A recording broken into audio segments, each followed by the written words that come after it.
In today's video, I'm going to teach you how to upload a PDF file to Webflow. Whether you're a designer, a developer, or someone just looking to include a PDF in your site, this guide will help you navigate through the process seamlessly and efficiently. Let's begin by heading over to the Webflow website. Once there, you'll spot a button that reads "It's free." Go ahead and click on that. If you're new to Webflow, you'll need to create an account. You can do this by either using your email and password or simply signing in with Google for quicker access. Creating a strong password is crucial for the security of your account, so make sure it's unique and something only you would know.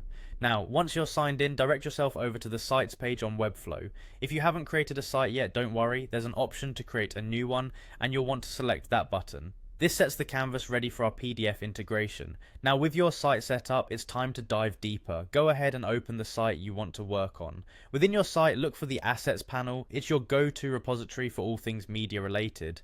Click on it. This is where the magic begins because integrating your PDF here is as simple as dragging and dropping. Find your PDF file on your computer and drag it straight into the Asset Manager. It's a quick and easy method that saves time and eliminates the hassle of complicated uploads. Once the PDF is successfully uploaded, it will pop up in your Assets Manager. You can then click on the PDF to start including it in your site. This is a crucial part where you decide how the PDF is going to complement your content.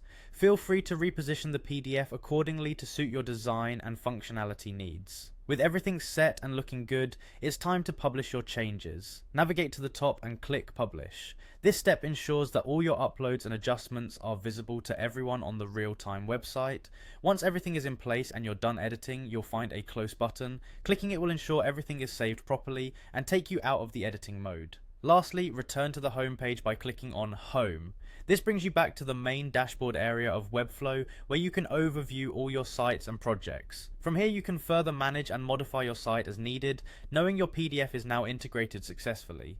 And there you have it, uploading a PDF onto Webflow is not only efficient but also straightforward. Thanks for joining me in this tutorial and happy designing.